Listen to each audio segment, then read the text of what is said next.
Hello, good evening, everybody. You're most welcome to Let's Talk Equine. I really appreciate your company here this evening and look forward to the chat, of course, as well too.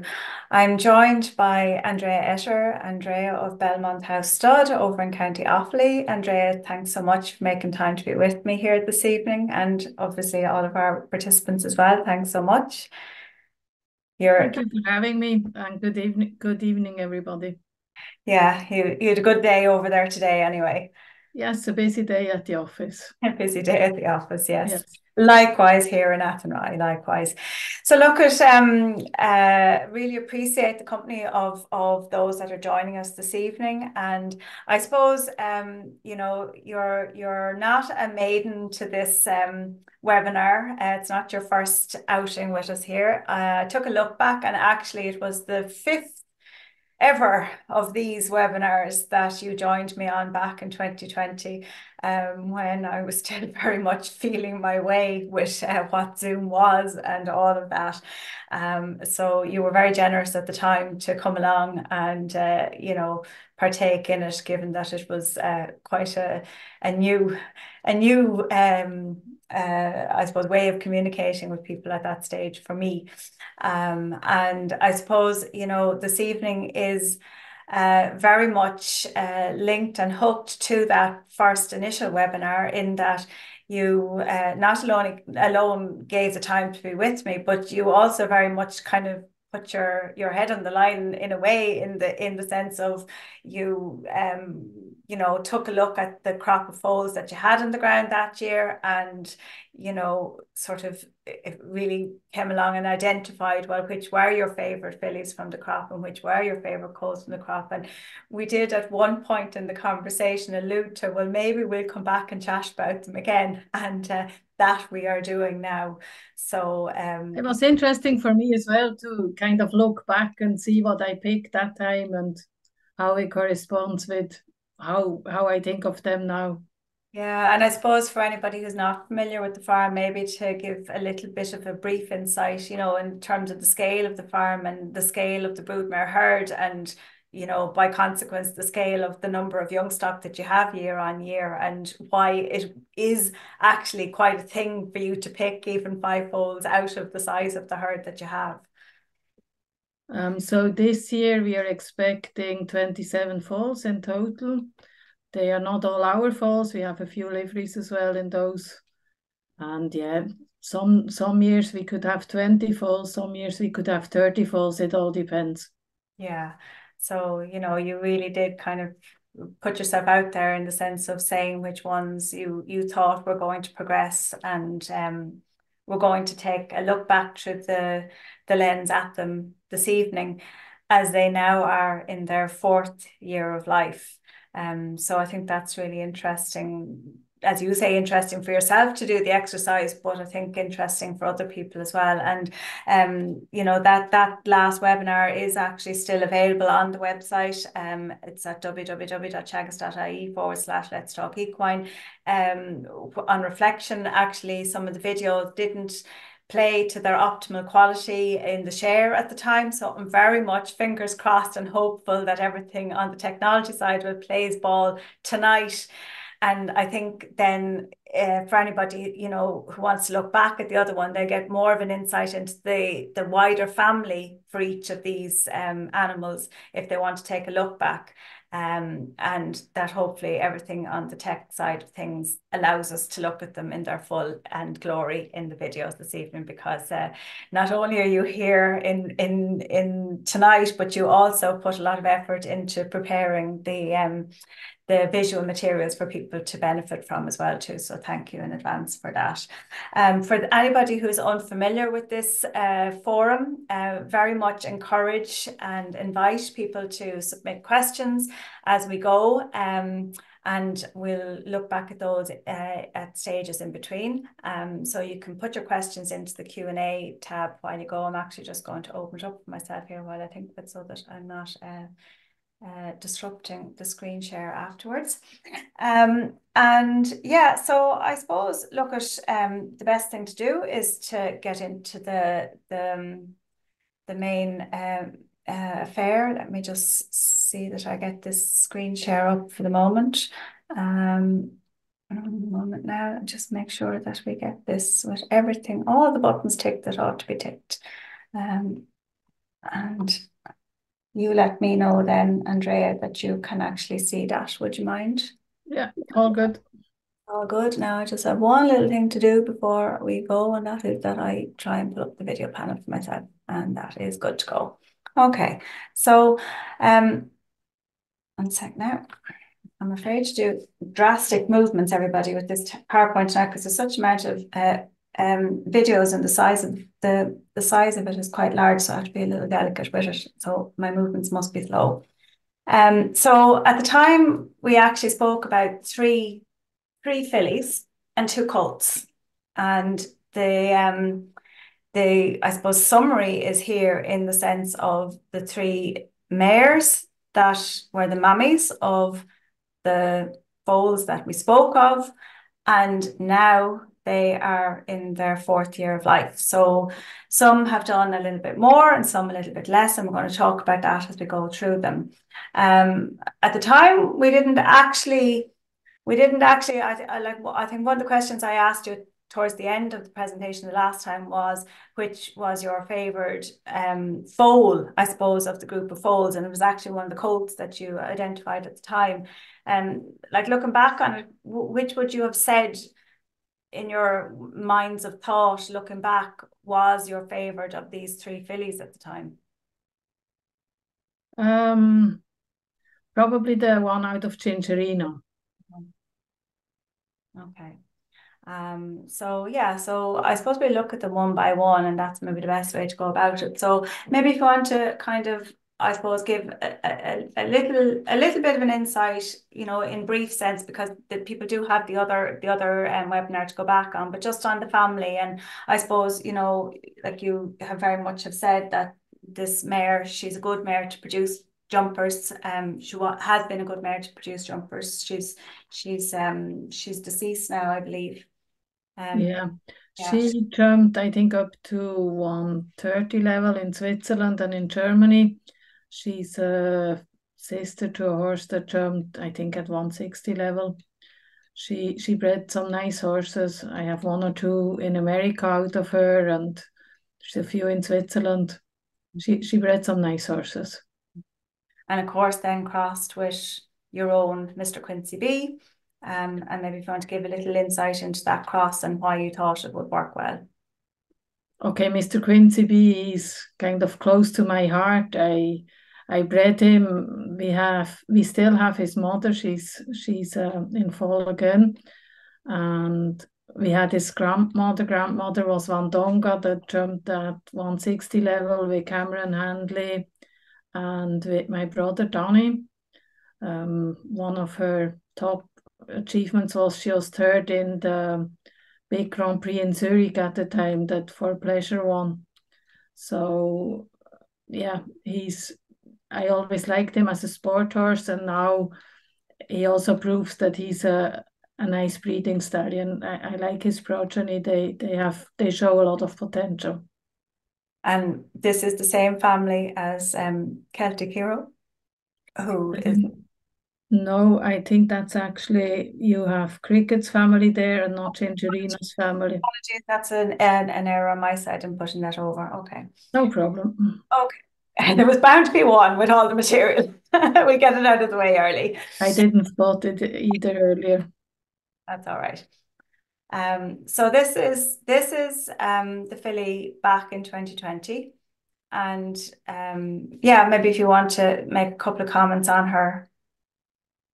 So the mare usually breeds a nice type. She's a nice type herself. She has a nice, pretty head.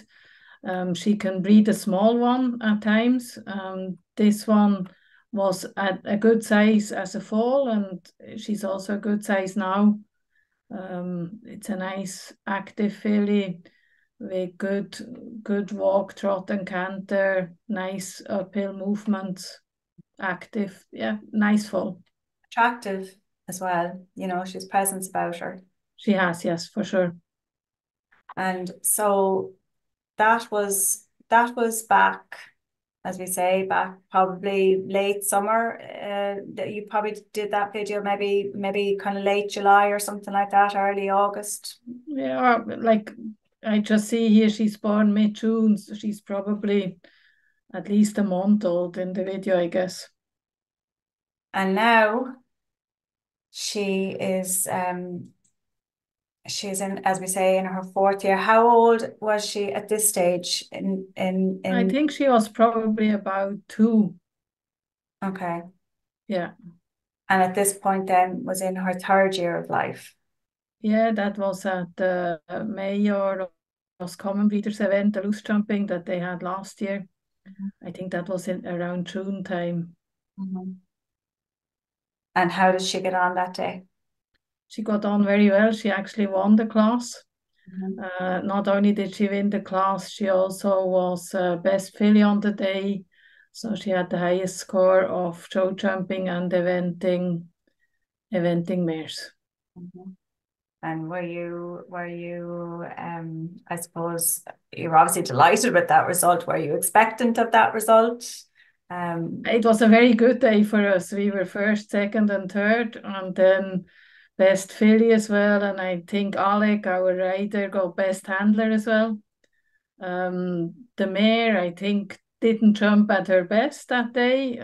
She has jumped better, but she was the winner on the day, and sure, we were happy with that. And maybe if you want to make a couple of comments about how you feel she jumps, or what your notes are on how she jumps. In the video of the Mayor's Common event, I thought she was a little bit tight behind. Maybe the line was a little bit short for her.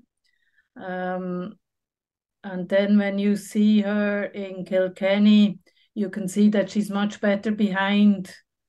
And also, I think we had her in Mill Street.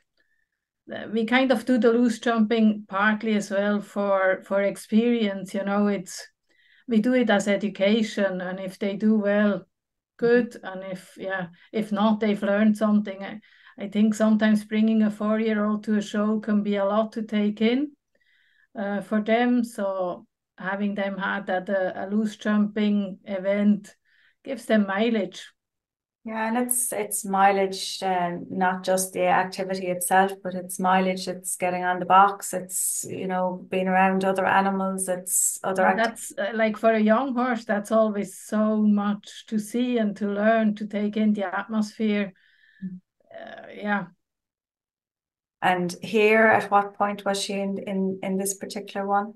I would think that's probably late last year or early this year. You can see she has a lot more power, she has a lot more strength, she shows more ability that I always thought she had, but like we wouldn't really test them too much as a young horse. So And it just confirmed what I thought of her anyway. I mean, it's evident from the stills as well, that she really has use of herself too. She's smart, she's intelligent, she's careful, scopy. I really like her. And I'm just trying to get it to the piece where she's under saddle again. The saddle video isn't a marketing video, you could say, as such. I think that was her second time jumping with the rider, so we just did something small. It's about going straight before the fence and after the fence. And we gave her a break actually after that. She just went through a growth phase and we felt we had to give her a break. And so she's back in work again now for the past 2 weeks. And the break did her good. It's so important, isn't it, really, when you are working with these youngsters, to be cognizant of that and to really, be alert to what they're saying to you, that they may be ready for a bit of a pause and a kickback. Yeah, I think that's our job, to try and look at the horses and listen to the horses. And you can have as much of a plan as you'd like to have, and you need a goal or something to aim for, but then you have to assess each horse and how much is it able to do? And Yeah, with her, we had to take a step back, maybe just for 6 weeks or so, not too long. And it really paid off. We jumped her yesterday, actually, and it's as if she like matured so much during her break. I was really happy with her.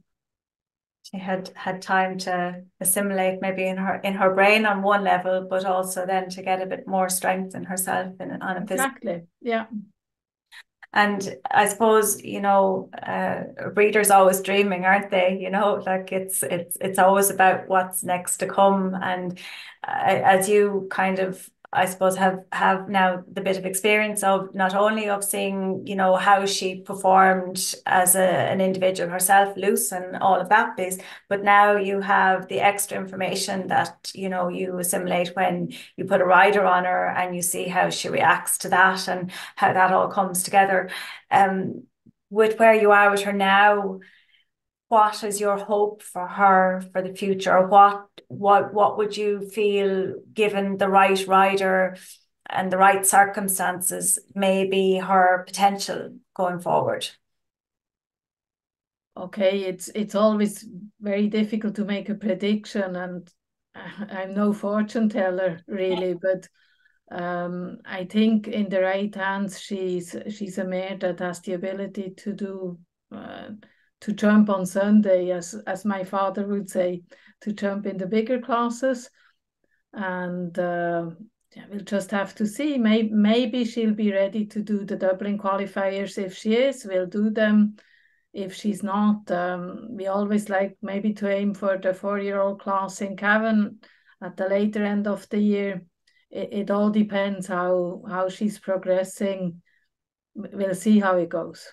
So what you're saying is you very much listen to the horse, and it's not necessarily for you, about absolutely chasing deadlines. No, I mean Dublin is great, and especially if you have a stallion, it's nice to showcase the stallion in a place like Dublin. But it like Dublin qualifiers are hard, and it's not always positive for a horse. It can also put them back.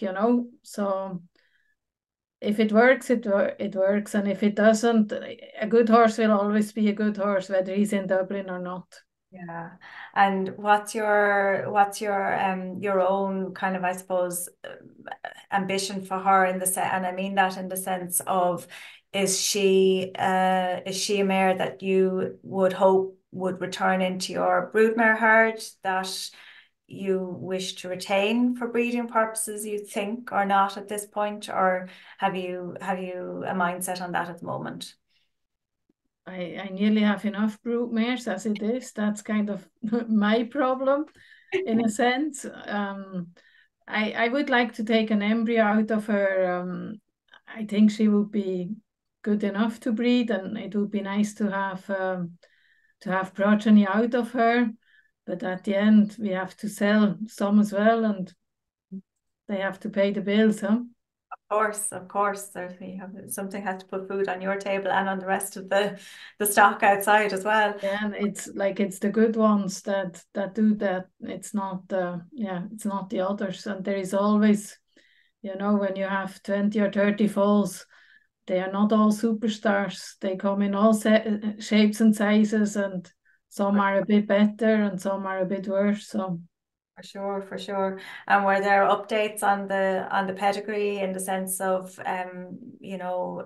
progeny that did well from the family since we last spoke, or we say new progeny on the ground that you're excited about from that mare?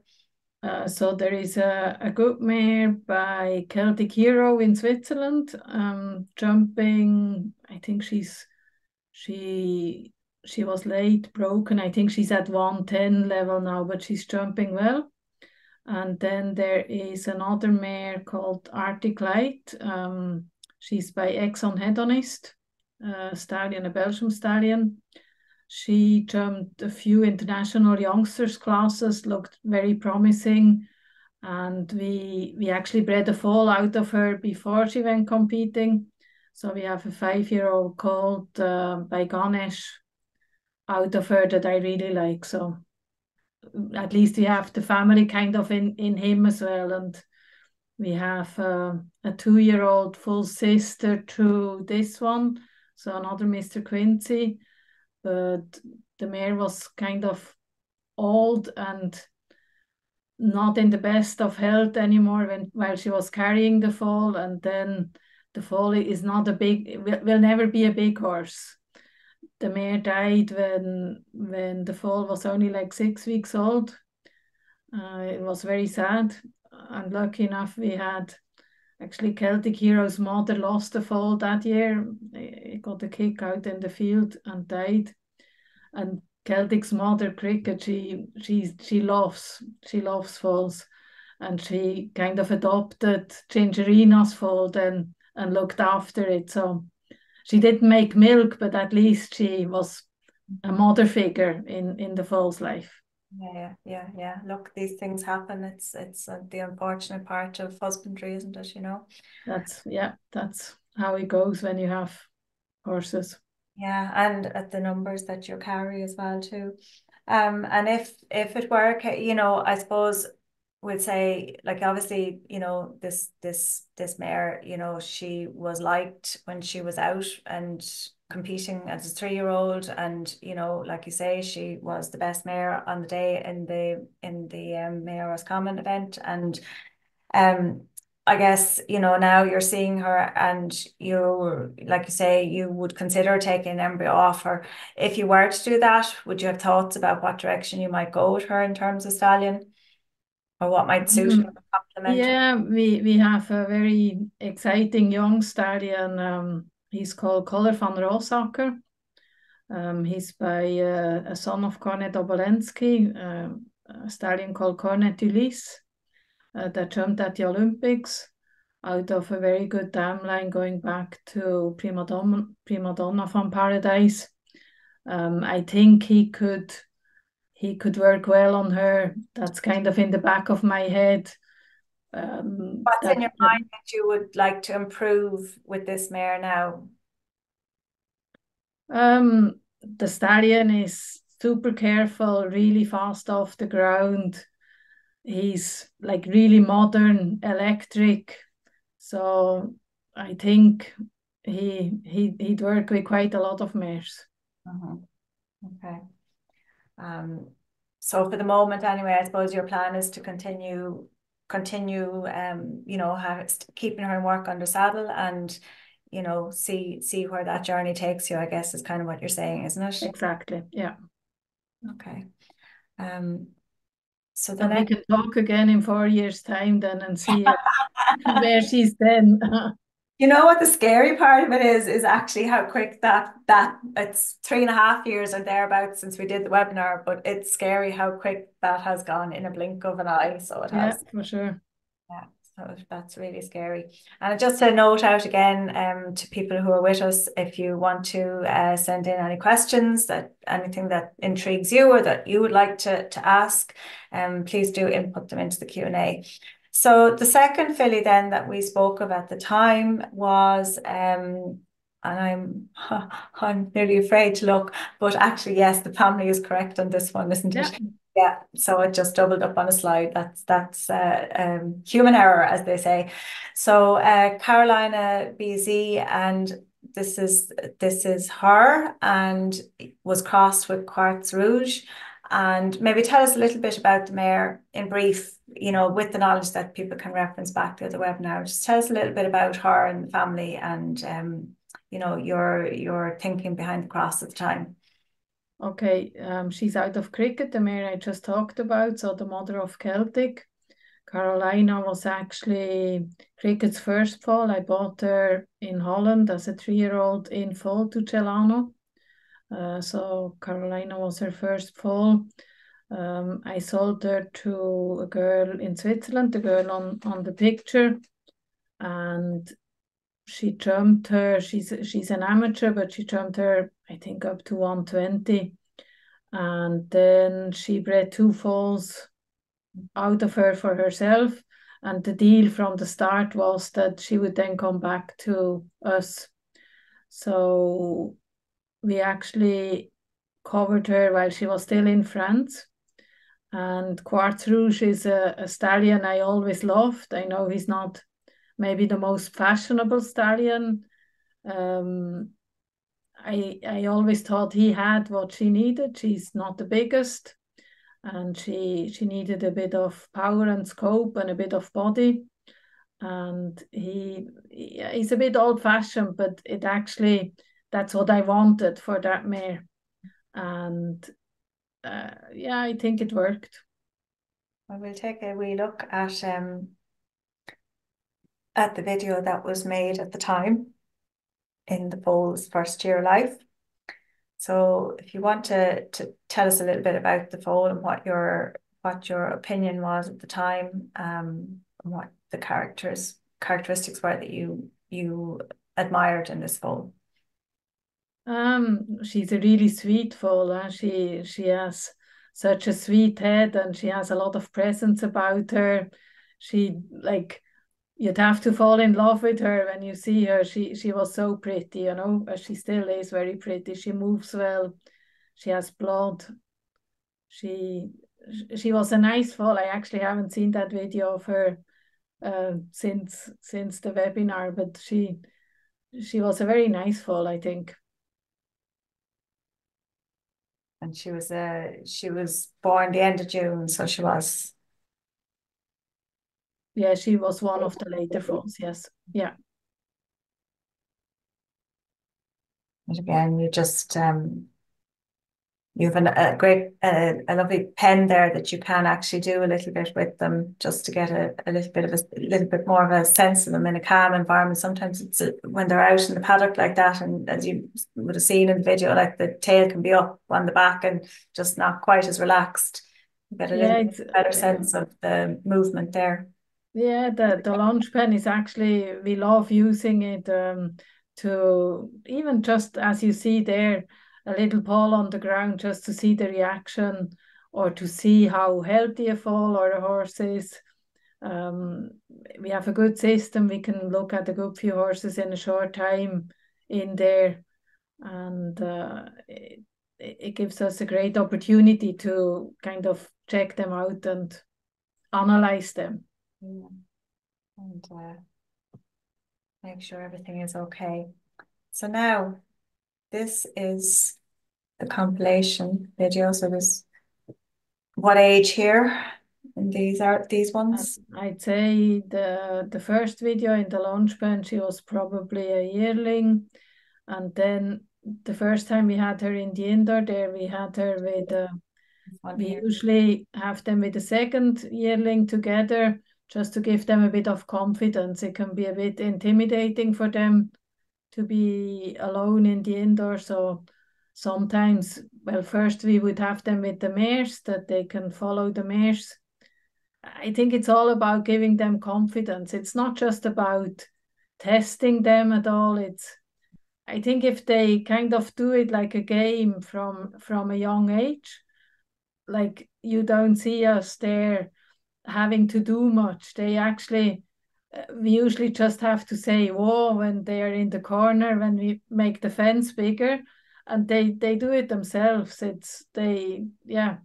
And this isn't something that you're doing every week either. This is No, no, no, no, no. very infrequent episodes. Yeah. Exactly. Yeah. So talk us here at this point. How old here? She's probably a 2-year-old. Mhm. And just, maybe for people at home, like talk to us about what you see when you see her jumping there. What are the traits that you see? I see a mare with a good front end technique, quick off the ground. There she showed a nice hind end technique. Could have a little bit more power maybe, but she wouldn't have been on hard feed or anything. Like she would have been in a shed and probably tired at that stage, when they come in the indoor and they run around. Sometimes they get tired by the time you really start jumping. So it's yeah, it's just about seeing how they handle the situation. And again, like, looking at the stills grabbed from the videos, like she really uses herself very well too. Yeah. We can see her here in the video with Alice. Alice is the girl that broke her. She's a girl from France. She did a very nice job with her. And there as well, it's just a few cross balls. Yeah, it was probably her second or third time jumping with the rider, and we just wanted to be a positive experience for them, you know. How old would she have been when she was first backed? She would have been backed probably towards the end of last year sometimes, and that video was probably taken in January or so. And she was out in the paddock and injured herself, and she had a nasty wound. She had to go to the clinic to get stitched. So that put kind of a spanner in the works a little bit. Yeah. But she's back in work now and she's looking nice. Okay. And your plan with her would be? Just to bring her on. I always like to do a bit of cross country with them as well. I think it makes them brave, and it's interesting for the horses as well it's easier for them to learn, I think, out on the cross country, maybe behind another horse. And that also gives them the option then to maybe go down the show jumping or the eventing route. It makes them a little bit used to everything. Yeah. And I suppose, given that we've looked at the Gingerina filly now, and we have a second here to compare, like when you look at both of these, do you see similar or different avenues open to them in terms of potential careers?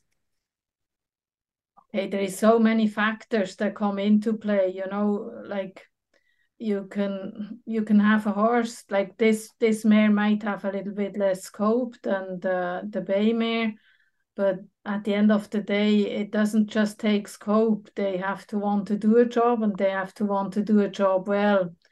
And sometimes a horse with less scope or less ability that tries harder can be more successful even at a higher level. So it's very hard. It depends where they go, what they do, their road, their like there is so many factors that it's very hard to say where they will really end up at. Of course, it's not just a sort of a thing of two factors coming together and that's it. At the end of the day, we get that, yeah, absolutely. And I suppose, when you look at her now, would you say that she has more of the traits of her mum or her sire, or which do you think has had the greater influence at this stage? Type-wise, she's probably a bigger version of her mother. She's the first fall out of the mare, so I only have another. I have a yearling actually, a yearling by Livello out of the mare. That is also very pretty. The mare breeds a lot of blood and very pretty. And it's the only Quartz Rouge, so it's kind of a little bit difficult to compare. But probably a little bit more the mare than the stallion. Mm-hmm. And similar to the question I asked with the last lady, like, is it your plan, or would you anticipate that this is one that would be kind of in your mind from a breeding perspective, or more so for sale for the sport? She could do both, and sometimes I'd love to take an embryo out of all of them, but yeah, we have so many mares, and mm-hmm. I can't always have more and more either, Mm-hmm. So at the moment, anyway, the plan is to produce her further. Produce her and see how things work out. Yes. How things pan out with that. Yeah. Okay. And just like as a matter of interest, if you were to breed to her, like what would you say are the traits that you would focus on to try to improve with her? I guess seeing the yearling that her mother bred by Livello, I nearly have to go for Livello for her as well. He would probably give her a bit of size and a bit of scope. I think it could be a nice combination as well. That's of the stallions we have here. They they're the first ones that come to mind, Of obviously. course, of course, of course.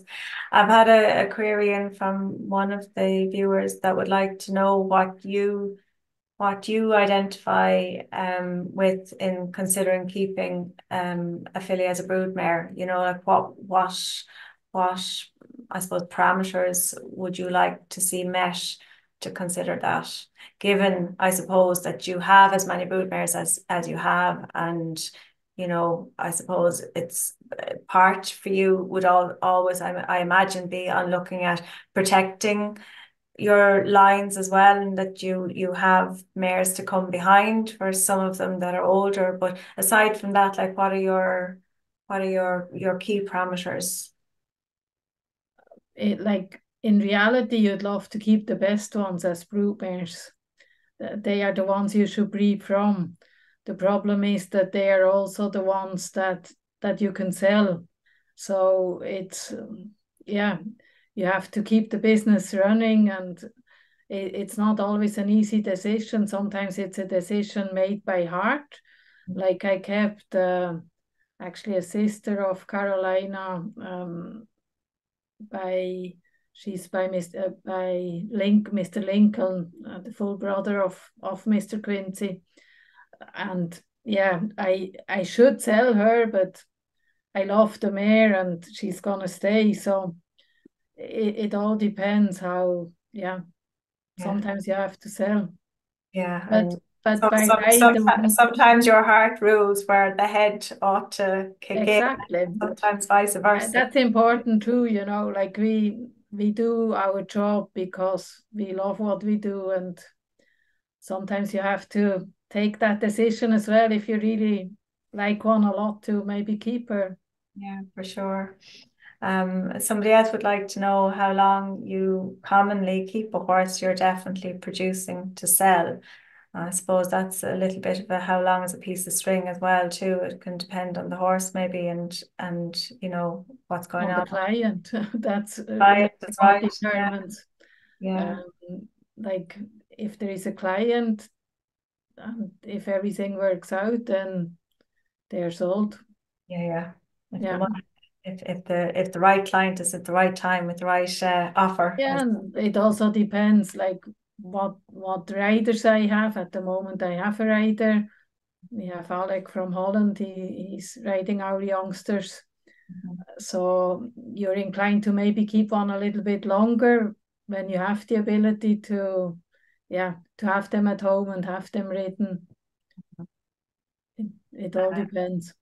yeah, and I suppose if you see ones that maybe you think are going to be up to doing the likes of the age classes or getting to the RDS or to finals in cabin or things like that, like do you feel like those opportunities maybe, you know, assist in maybe getting a better return at the end of the day, or is that helpful if you can manage to produce them well through the likes of those kind of classes? Yeah, they need exposure, of course. They need to be spotted, or you have to have the client that comes to see them at home and sees what they like and then go and buy it. Um, but you can't just bring them to those competitions if they are not ready, or if they might not have the ability to do it or not at the time. There's a lot of things to weigh up, isn't there? There is, I think, yes. And there's another person that would like to know, I suppose, how you decide or what you consider when you decide that maybe a horse is ready for a break when you're working the likes of these 4-year-olds. Or as like, you know, when we think about them, really they're barely 4, you know, they're in their 4th year, but I suppose what they're asking is, you know, what are the indicators that tell you that maybe a break is a good idea, and how long would you usually give them when you do that? And you've indicated already about 6 weeks was what you gave to the Gingerina filly. So That again, like it depends on so many factors. It depends, can you put them out in the field? At the moment, it's too wet to put them out in the field. It depends how much staff I have, how much horses I can have in work. And then some horses, like the one we're going to look at next, she's a real blood type, and the plan is to do another little bit with her now. And then I feel, just looking at her model and at her, she gets tired very quick, like she doesn't have the strength yet.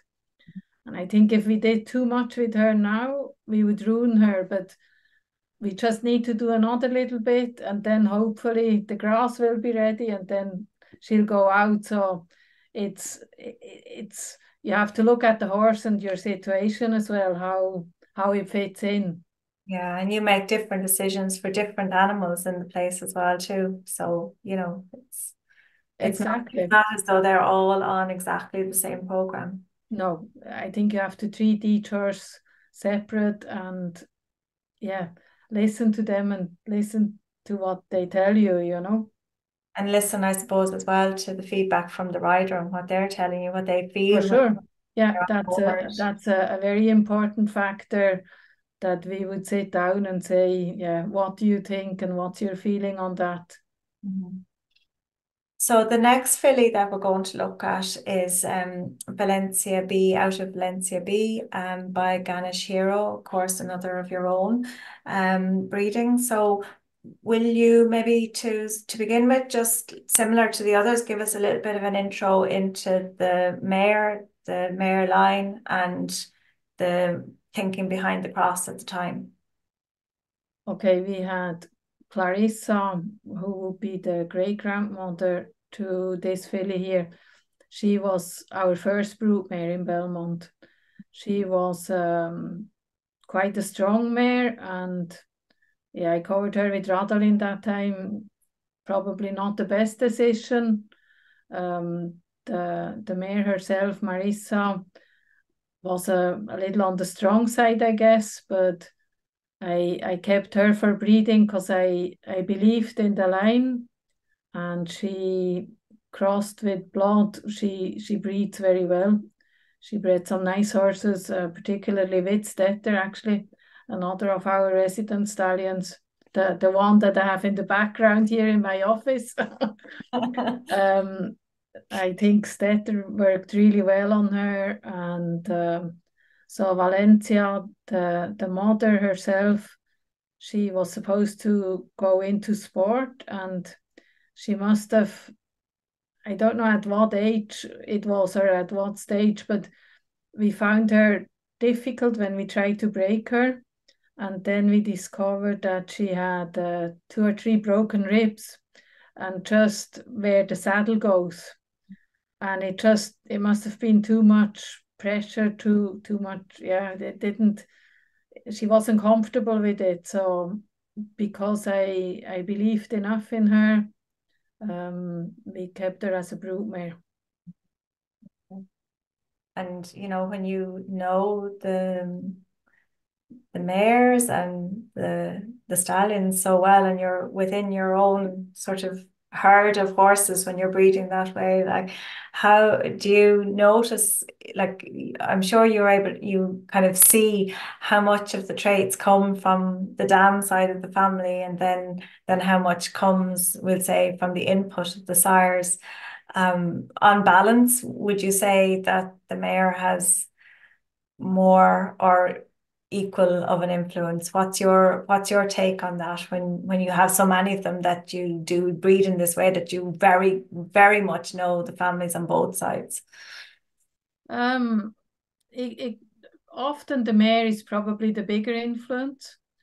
We were just talking not so long ago about breeding and picking stallions, and I think too many people just look at the mare and they pick a stallion for that mare.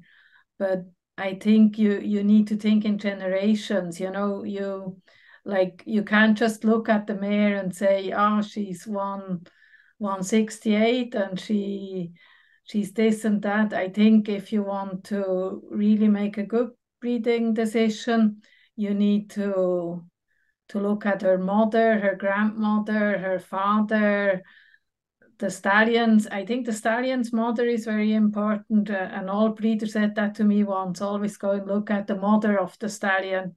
And those were wise words. I think yeah, it's kind of a puzzle of trying to figure out what could work. And then, I mean, I have two brothers, and we are full brothers and sisters, and we are not all the same either. So Thankfully, says you at times. I'm lucky enough with my brothers. Good stuff, yeah. But I suppose it definitely does bear thinking about looking back in the generations, and you're so fortunate to have the in-depth knowledge of your mare lines in that way. Not every breeder has that fortune, I suppose, when they buy into a new mare, that when you know the family's going back, you have a lot more information in your I don't know, your Bible of information. Yeah, information, like important information, be it on ability, temperament, soundness. The more information you have, the easier it is to progress and to move forward. And some people would say, yeah, but why do you, like, I would often use our own stallions on mares.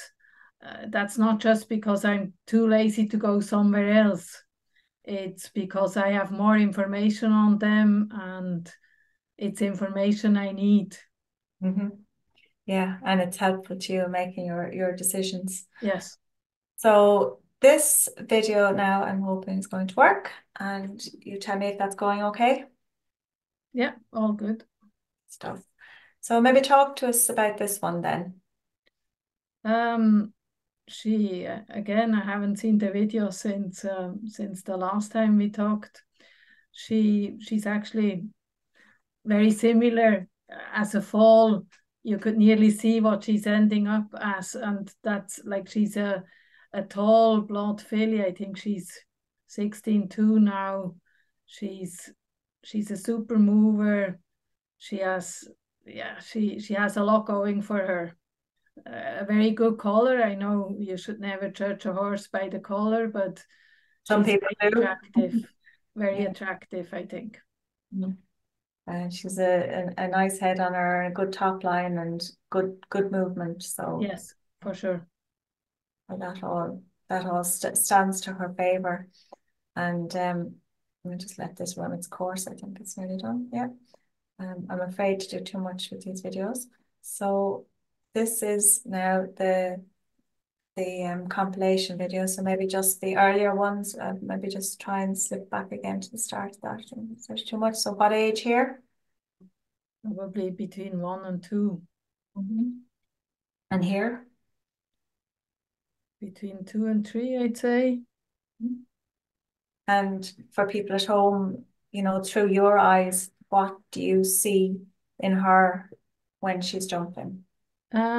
She, like loose jumping, she probably, there she has a nice technique. She shows a bit of ability, but I wouldn't say she would have been fantastic. She was never really spectacular.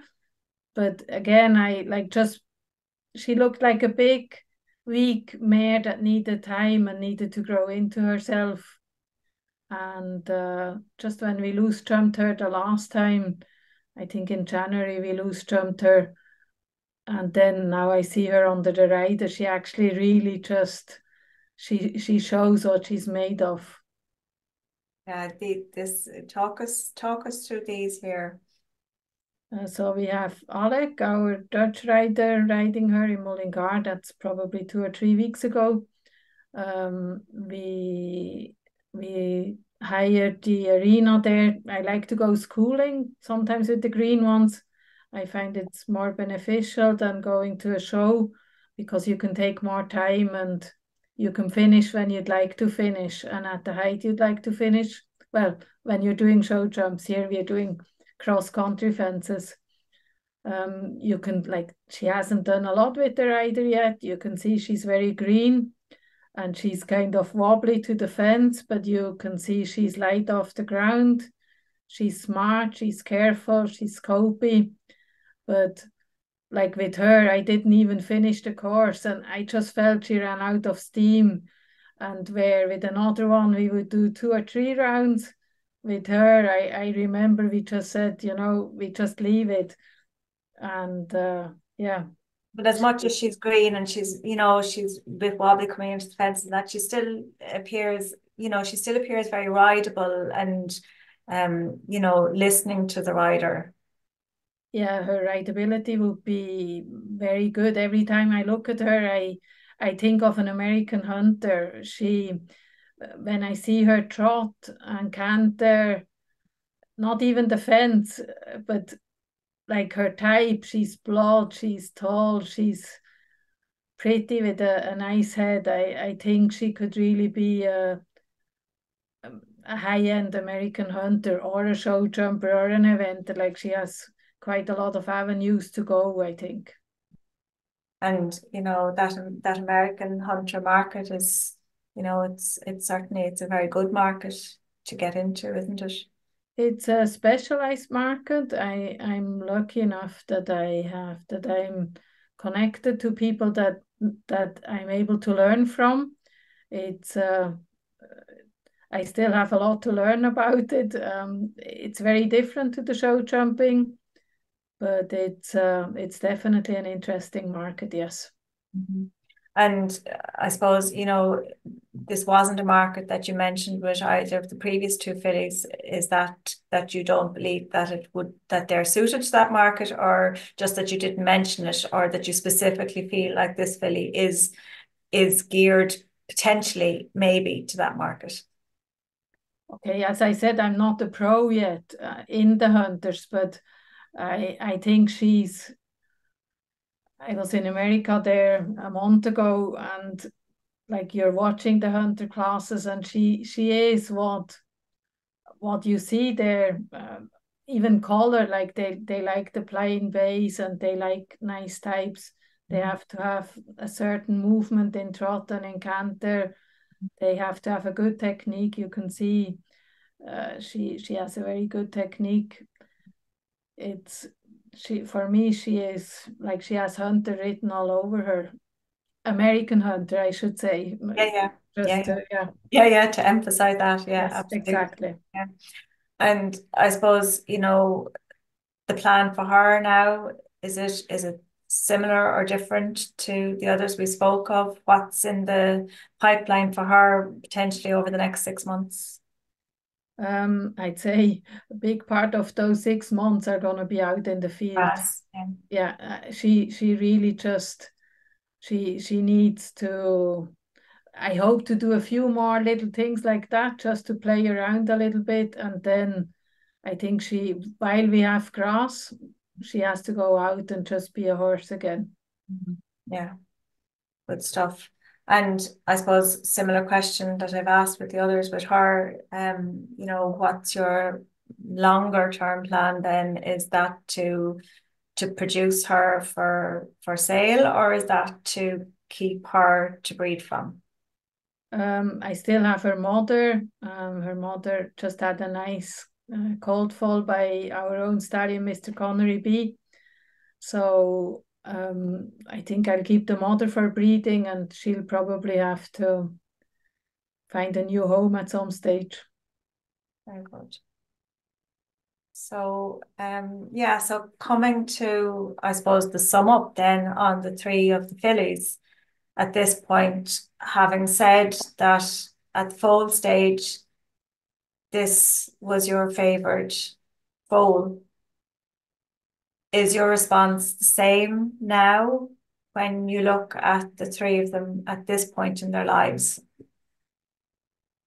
I don't really like to pick one over another, to be honest. I I'm think not they being very have fair to you, am I? no. It's a fair question. I don't really ask myself the question. I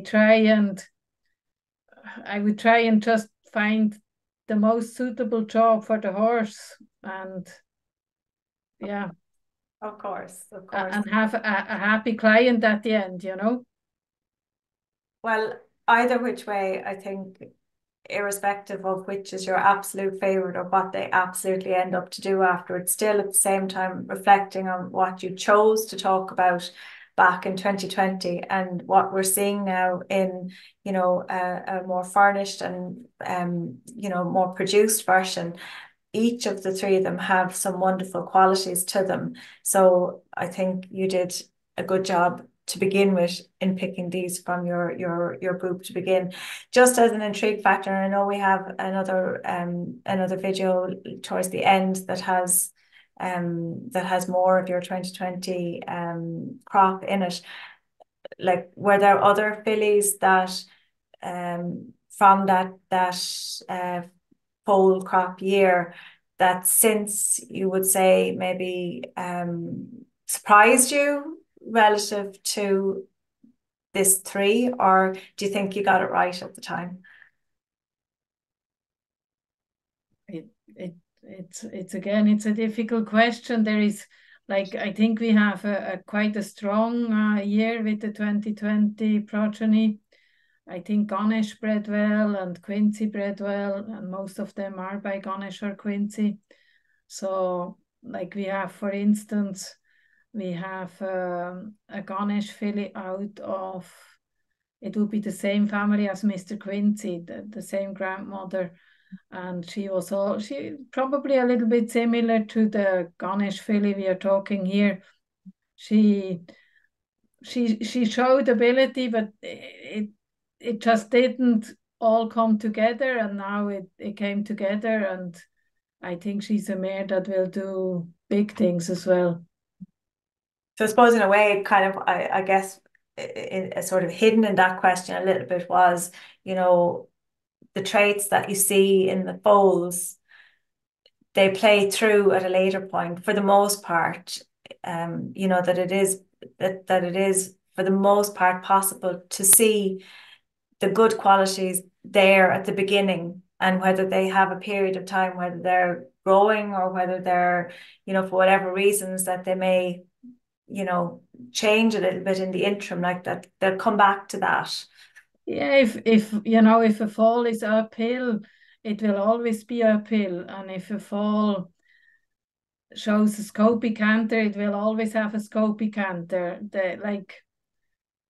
They are what they are. Like, we can, with education, we can maybe help them a little bit, but at the end of the day, they are what they are. And if you can take enough time to analyze them, and then a lot of the times it's kind of keep believing in them. You know, if you see something in them, you just have to keep believing in them, and most of the time it will come true if health and everything else works out too, you know. Yeah, of course. And that is the other side to it, isn't it?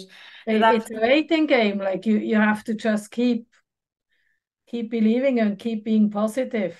And when I say it's been a blink of an eye since 2020, in all that time, like, you've had to, you know, feed them, keep them, vet bills for them, etc., etc. You've had to do all of that for all of them in the interim, and plus at the same time have the faith and put the work into them, and, you know, keep the trust and the belief and all of that going. And when, like you say, like little niggles come, or, you know, injuries arrive or whatever, and you still have to ride that out.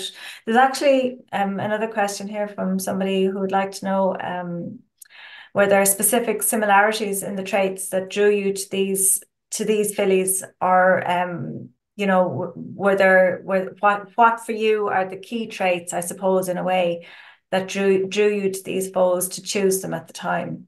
It's a broad question in that sense.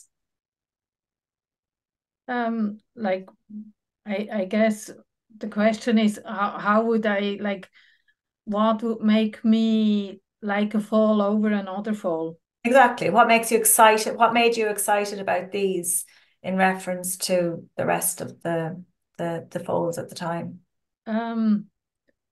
I guess often it's the mothers, and you like the mothers, or in this case maybe the surprise of Quartz Rouge. It's a stallion I always was really fond of, and it was maybe one I kept a closer eye on, and then it's out of a sister of Celtic.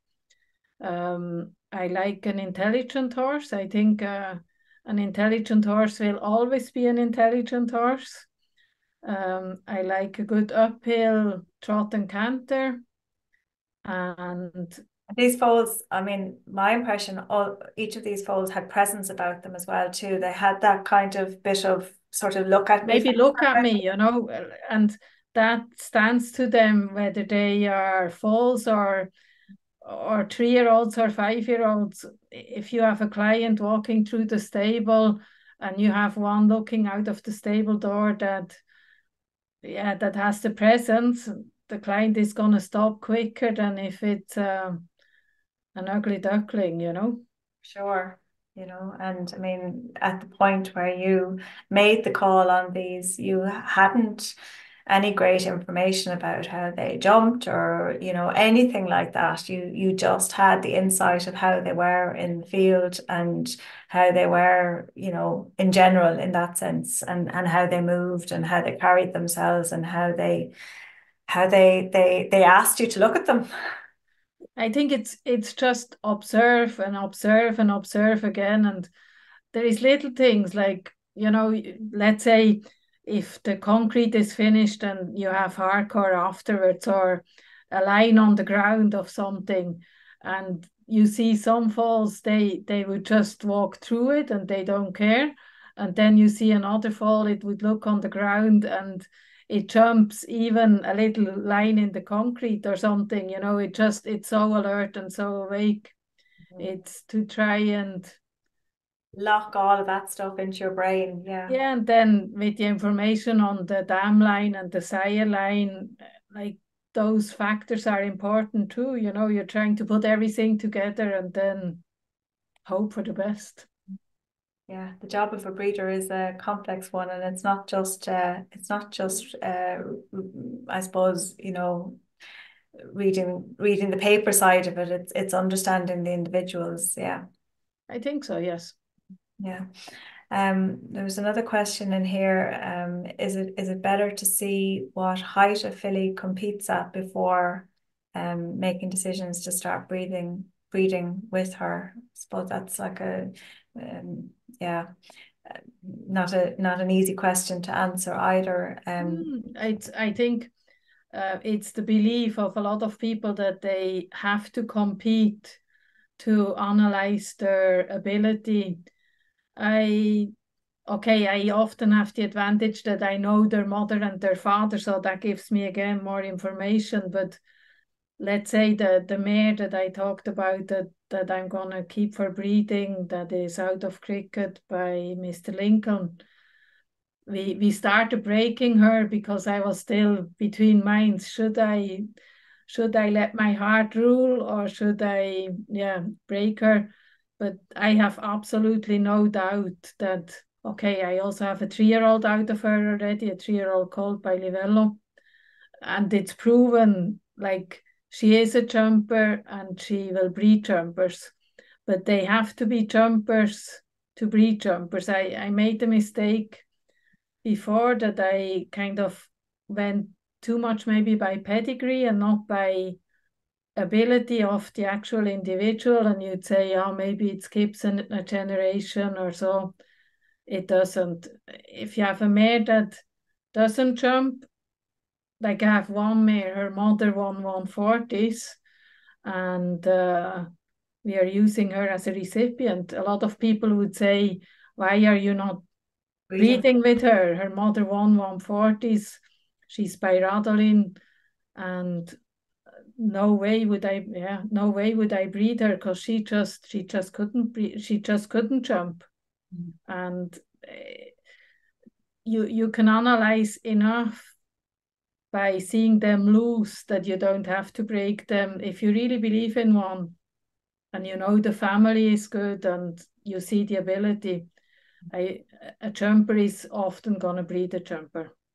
I was going to say, I suppose, like if you have the knowledge, and the ability to assess yourself, it may not be necessary to actually go the sport route with a mare from the perspective of making decisions around breeding from her. while at the same time being able to find the information, you know, in a different way at home around what her jumping abilities are. That's kind of what you're saying a little bit, isn't it? Yeah, and I guess I have the advantage to see my mares and see them not just once. I can analyze them more often than just once, you know. And And plus, you have such a big herd as well, too, that you're not just looking at the one in isolation, you're looking at one in comparison to all of the rest as well, too, which gives you a better, probably a better barometer, a better eye to gauge one from another as well. yeah, and you like you you learn as you go along, you know. But I wouldn't like to go to a loose jumping competition and look at a horse, a mare of somebody else that I don't know the family, or I don't know the training, I don't know anything, and just go by that. I wouldn't like that, wouldn't give me enough information. Agree with you on that. Yeah, yeah, yeah. That's taking a risk and a gamble. So I think we'll move on to the colts. So you identified two colts at the time, one out of Clarissa B and the other out of Sarah Cara B. So again, here are the two mares, and the sires that were used were Mr. Quincy B and Ganesh Hero Z, and these are the two foals in question, and these are them now. So we'll step first into the Clarissa B by Mr. Quincy B. So again, maybe if you just would introduce, I suppose, the mare, the dam line, and the thinking around the cross at the time. Okay, it's the same dam line as the Valencia mare we looked at. So Clarissa is by Cire de Valle, the stallion we had here, a French stallion. And then out of Marisa, the Radolin mare, back to Clarissa. I used Mr. Quincy on her. Yeah, I really, I absolutely loved the fall. He was probably my favorite at the time of all the falls. Um, he's now a little bit on the heavier side at the moment. He's going through maybe an ugly duckling phase, you could say. He's not as flashy as he was as a fall. I'll play the full video and let that run there. You can talk through that as well. Like there, he shows a lot of presence again without repeating myself too much. He shows a very active canter, a lot of power from the hock in trot and in canter, and that you can still see in him now.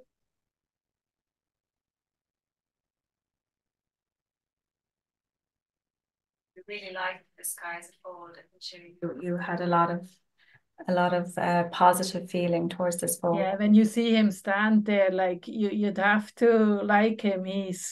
He is the what we just said earlier. He's like, look at me, you know. Forget about the rest of them. I'm here. Exactly. He reminded me a lot of Mr. Quincy when he was a foal himself as well, I guess. Yeah, you did say that at the time, and you also intimated that he was an inquisitive type as well too, and was, you know, was one to come up to you and you know, want to Want to interact talk with to you. you. Yeah, Yeah, a real cheeky yeah, boy. yeah, but cheeky inquisitive rather than Yes. cheeky bold and as No, such. exactly. No badness. Yeah. Yeah. So stepping forward then to point run, yeah, and I just killed it. Music on it. So talk us through this then. I maybe slip it back to the start again so that you Okay. can begin it. Yeah. So that's him probably as a 2-year-old or early 3-year-old. You can see big scopy horse, good behind, like his father, Mr. Quincy. good technique in front, quick off the ground, smart. And like some people will look at these photographs here and sort of say, oh, he's loose in front, but he may be, but he's careful to the fence. Or he appears to be careful to the fence. Yeah, I think a young horse, the picture maybe doesn't do him all the justice in the world. He's a bit open on that picture. That openness in front, I see time and again, is something that can change with work as well too, and they can become neater in front. Oh, for sure. Like a young horse, I have absolutely no. It doesn't worry me if one is a little bit. If you can see, actually, it's a good picture to see the middle picture of him jumping at the Mayo Breeders. You can see that his knee is quite up. So if you yeah, exactly. If you follow the line of the belly, his knee is in the line, and he's learning. But they'll always improve their front, and they won't. If they are crap behind, they won't improve. But they But like you learn say, as they go along in front. And the picture maybe doesn't do him 100% justice either. but at the same time, the forearm is up. Exactly. Yes. So here, he's under saddle. Maybe talk to us a little bit here. Yeah, maybe we have to talk about he came second in the Mayo Breeders event in the loose jumping behind the other Mr. Quincy filly that we talked about. That's here, you can see him. He really shows scope. He shows good reflexes.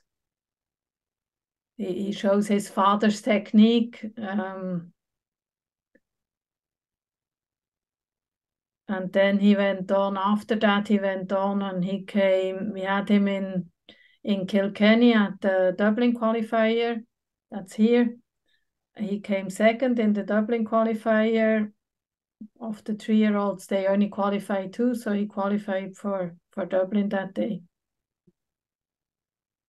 And like, I don't know, if it's maybe a fair question to ask, in the sense that, when we talked about these at the time, you know, like you very much said, it's a long road, and we're a long way from it, and there's a lot of things, there's a lot of boxes that have to get ticked from the perspective of looking at colt foals with an eye on them being potential sires. And I guess, when you went to these, we take for example the Mayo event, and the Mayo Roscommon Breeders event, and you had your filly placed ahead of this colt. Was that something that that you had any kind of thought in your head, like, oh, I wish it was the other way around, or were you still delighted to have the result that you got, or felt that it was the correct result in that sense? I know It's I'm throwing a lot of questions into that. Yeah. it's the result on the day, and it's the result of the judge that just sees the horse on the day, and you go there. I think what I was most pleased about was that we had 6 or 7 horses there in total, I think, and to have the first and the second by Mr. Quincy, a stallion we bred ourselves. I think that alone was, whether it's one or the other, yeah, made the best one win on the day, Yeah, for sure. And I suppose maybe to kind of follow that question, in the sense of now, like, have you made decisions around this horse? Is he to be kept entire, or is he already cut? He's already cut. He was a stallion until last year. And just with his type, he's a little bit on the old-fashioned side. We decided to have him a sport horse and not to go down the stallion route. To be a stallion, it takes so many. They have, as you would say, they have to tick so many boxes, and yeah, I mean, we are very lucky with the stallions we bred so far already. you don't have a stallion each year, you know. It just doesn't happen that easily. They are one out of a million sometimes, the proper stallions, you know. And that doesn't mean that he can't be a proper sport horse. That's still, I still think he's a horse that will do a good career in show jumping. He looks to have a good canter. He seems to be rideable as well too. He looks like he's you know, that he's a rideable individual as well. Would that play out? Yes, definitely. I think with him, if you look at the video of him as a foal and you look at the videos of him now, you can see the scopy canter, you can see a lot of the traits. He's probably maybe one of the easier ones to compare to the foal videos from a canter and PowerPoint of view, you know. Okay. And from the perspective of him being cut, I'm presuming he was cut last year, would I be right? Yeah, as a 3-year-old, yeah. Do you feel that had any, that waiting that bit longer to cut him, that has had any impact on his temperament or made him? On him, not at all. He was always a very kind horse, and he's like, I guess that was why, part of the reason why we kept him until a 3-year-old, because the verdict was out a little bit. And also, I always like to keep two stallions together. I don't like to keep them on their own. I think it's important that they can grow up in a herd and not just be locked in or be on their own. And I had another colt, actually, the next one we are going to look at, they were best friends and they were together. So the fact that he had a good temperament, one of the reasons was to keep the other one company, and also it didn't do him any harm to be a stallion. And what's next on the cards for him?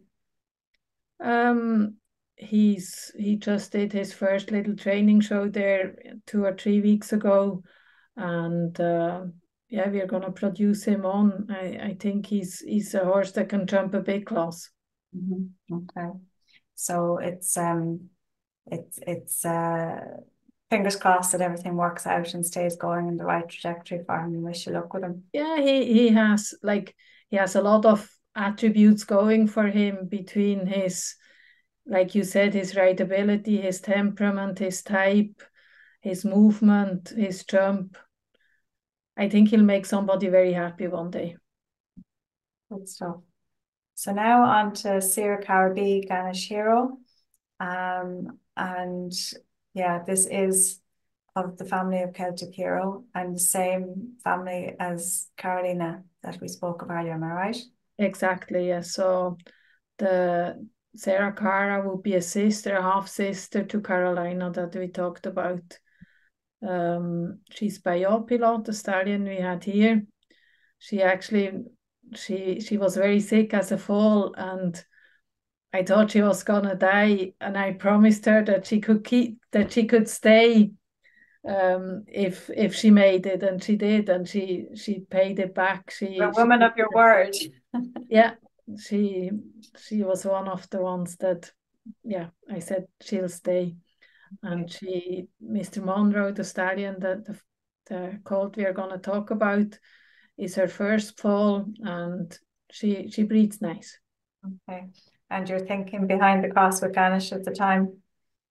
Yeah, I think the cross of Celtic and Ganesh is a very interesting cross. A lot of people always ask me to compare Ganesh and Celtic, and like I said earlier, I don't like to pick one over the other. I always said they had different strengths and different weaknesses, probably, like they all have. And I think one kind of works well with the other, and it's quite an exciting cross to have the two families, or the two stallions, let's say. We didn't breed Ganesh, we bred Celtic, but to have the two coming together is interesting, yes. So this is It was actually quite cool. Last year we were in Wellington, and Celtic and Ganesh were both in the same class, in the 5-star international class, and they were just one after the other. They were warming up together. It was a nice moment to see the two stallions together. I bet there was a little tear in your eye that day. Yeah, Celtic means a lot to me. Yeah. Yeah, yeah. So this is the video of the colt back in 2020. So maybe talk to us as to what you saw at that time. He's a good size Scopy type, an athlete, moves well. You actually commented at the time that the foal reminded you of Celtic.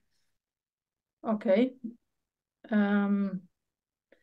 If I look at it now, and I shouldn't contradict myself, but if I look at it now, he's probably more Ganesh there than he's Celtic. Mhm. Okay, so maybe I shouldn't have listened back to the video Oh from no, the last I have no problem in. time. I could have just said yes, but when I look at it No, now, I respect that. I totally respect that. So yeah, so we'll have a step forward then and look at what's here. So kill music again. Uh, Talk to me again as to what you, and maybe slip it back and just if you give us an intonation as the timelines of yeah, I think he's probably in the winter from 1 to 2 here in the lunch pen, and there maybe a little bit later on as a 2-year-old. You can see he shows scope, very good behind. Mhm. That's at the Mayor's Common Breeders event. Actually, a very nice event, I have to say. They really did a good job at the event. It was a very nice way to school a horse. They gave every horse a chance. They took time, and it was it's a very educational day out for the horses. It's very pro horse, I think, what they do. And They it looked like it was all in a nice compact environment as well too, that they didn't have too much space to get too to much. get tired, yes. Yeah, yeah. It was a great opportunity for they were all the first time away from home. It was really nice the way they took time to give every horse a chance. And I'm always delighted not to see whip happy handlers as well too, that everything is nice and calm. Exactly, very important. It has to be a positive experience for the horse.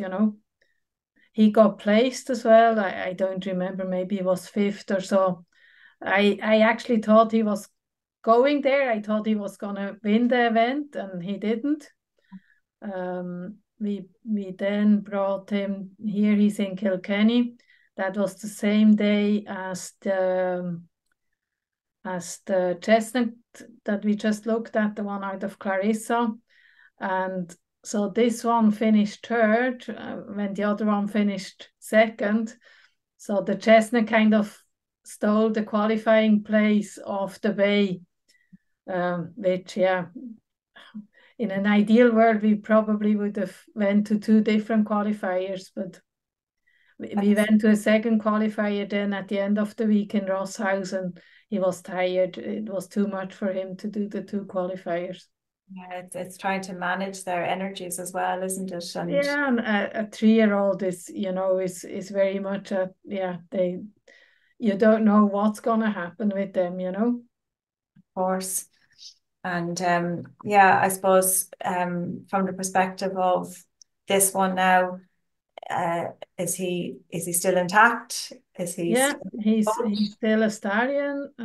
We haven't covered any mares.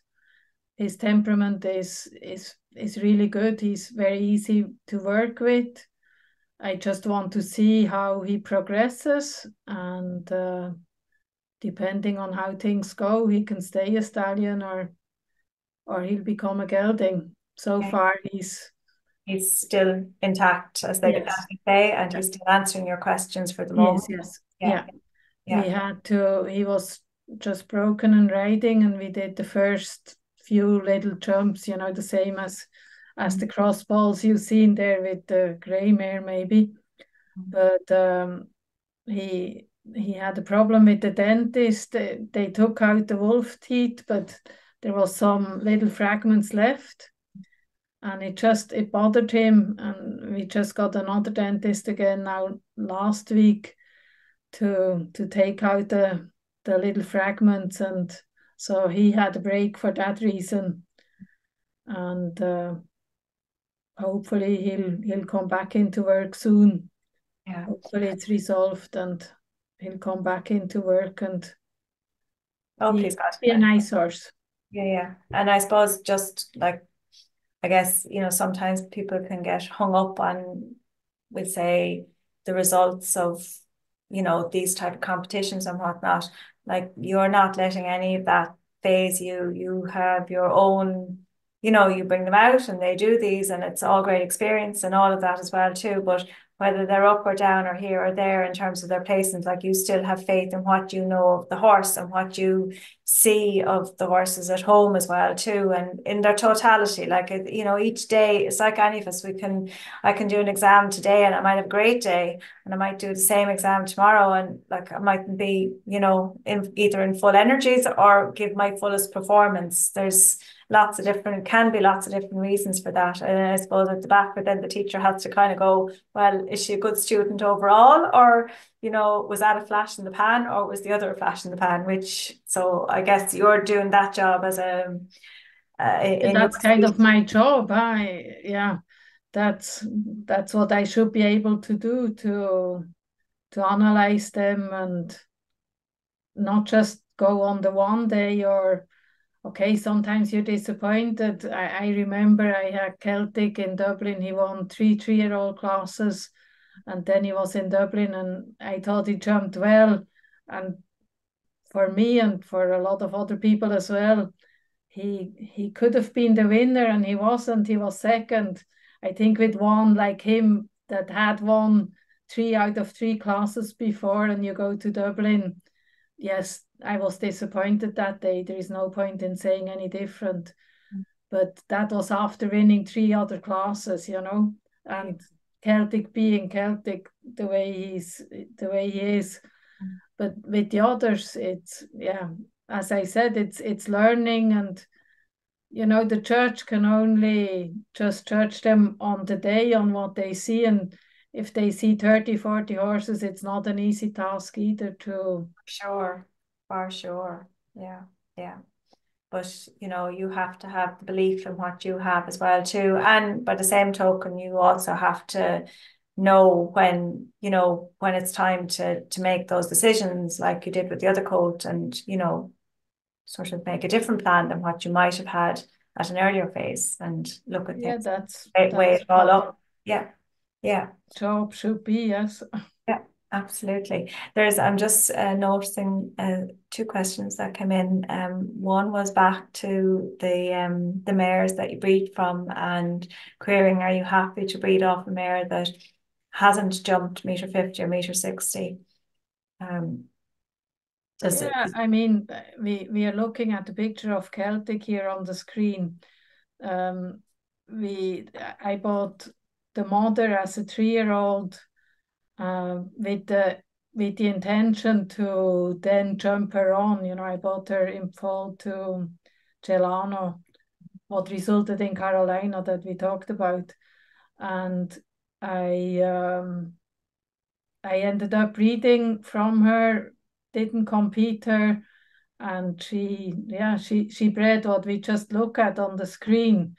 It doesn't always take like there is new families as well, like her family on paper didn't look fantastic, and at the same time, through experience now, I see that every horse she bred by multiple different sires, they're all jumpers, they're all nice horses. So it's not only what's on paper, but it depends. If you're breeding to produce, then it's a little bit easier maybe to breed from a family that doesn't look so exciting on paper. If you're breeding to sell foals, it's a different story. Then the paper has to read nice. Yeah. The paper that reads nice isn't always the best paper. And I suppose your business model is such that you are producing them on, for the most part, further down the road, and you can afford to make different decisions on that basis. Yes, for sure, but there is a lot of discussion about do you need a 160 horse to breed a good horse? I think your best mare is your reliable mare that breeds a good horse every time. And if you have a family that on paper you see, let's say the family of Ganesh is an unbelievable family on paper for reliability, like you see so many top horses from that, going back to Usha von Rossacker. It's a very strong family, so that gives you an indication of, instead of having one good one out of 10, that family probably has, I was going to say 8 out of 10, but it's probably 17 out of 20 with the amount of foals, or even more. Like they do a lot of embryos and ICSI now with that line, but it gives you an indication on hit rate, accuracy. Yeah, hit rate, exactly. Yeah. So it's weighing all these things up. Well, Andrea, no matter what way you look at it, whatever happens with all of these horses in the future, I have to say, credit to you to kind of, come on here and publicly say, well, these are my pick for a year crop, but to then come back again and do the review on them to look at what's happened in between and where they are now. I think that you deserve as we say, a boule of bus. I don't know if you're Swiss origins understand the boule of bus, but a round of applause I would give you for that, for doing that in this public forum, and knowing that it's something that sits on the World Wide Web hereafter, hoping that the recording and everything works. So I think that was a very it's admirable thing for you to do, to do that and have that conversation with me on that. And I hope that our viewers, both here and in the recording afterwards, appreciate that. We're a little bit up on time, but if you want, I don't know whether it was this one, this video, or the other one? Was it this one that has the 2020 crop in it? I think it was this one. Yeah. So that's the first mare is a sister to Mr. Connery, our stallion. This mare bred a foal. They're going too fast. I can't. Sorry, you made them. No, let's just see them, and then if there's questions. Yeah. Okay.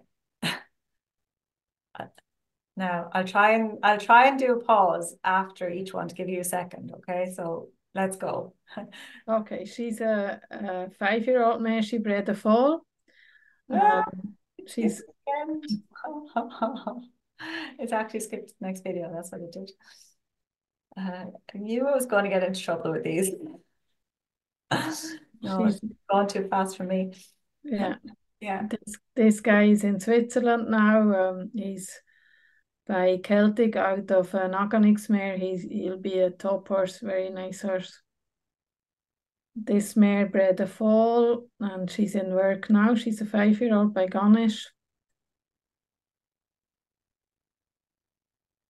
That's a gelding, a 5-year-old that we have in work. This is a 5-year-old now. She's by Mr. Lincoln.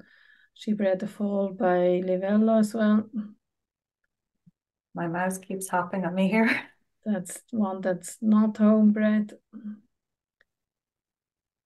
That's back to the family again of our stallion, Mr. Connery. Same dam line. That one's mother jumped in America. This one is a 4-year-old. She's a line breeding experiment I did. So her mother won the 3-year-old final in Mullingar, and her mother is a daughter of Irresistible. Irresistible is out of Wandonga by Radolin, and Mr. Quincy won the 4-year-old final the same weekend in Mullingar. They share the same grandmother.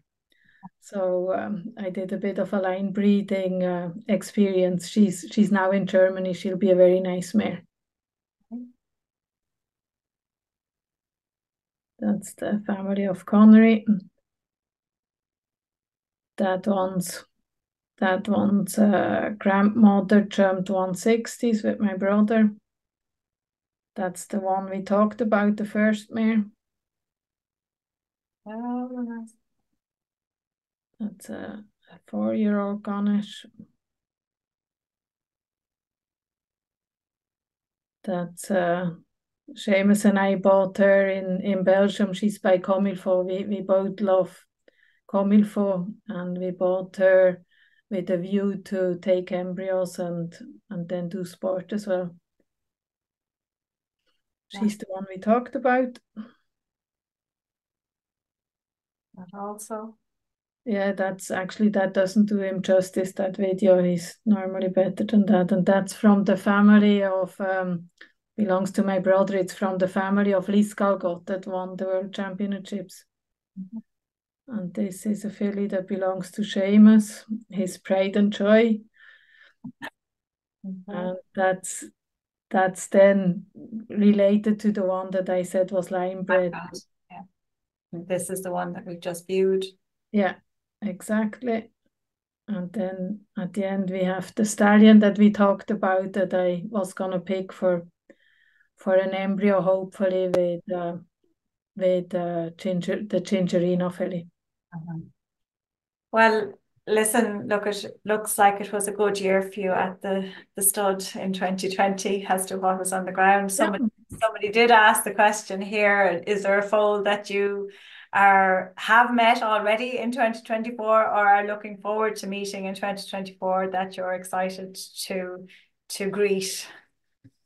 We are expecting 27. I'm looking forward to, we have 3 born, and I'm looking forward to all the rest. Yeah, good stuff. Good stuff. So before I wrap up this evening, is there any final bit of advice that you would like to offer to breeders at the moment? I suppose, look, it hasn't been maybe the easiest time of late with, between, I suppose, everything from the weather conditions to the cost of production in general, which is kind of soaring as it goes. Are there any kind of like what's your take or what's your final bit of advice for anybody that's listening in at the moment with a view of looking into the season ahead? I think only try and breed from mares that you really believe in, and like good mares, as good as you can afford to have or get, and use stallions that you don't just pick because of sales results. I find those are often maybe influenced a little bit. Go and look at the stallions, talk to the people, look at progeny, talk to the rider that rode maybe the mother of the mare you're thinking of breeding, or the rider that rode the mare that you're thinking of breeding. Try and collect as much information as you can.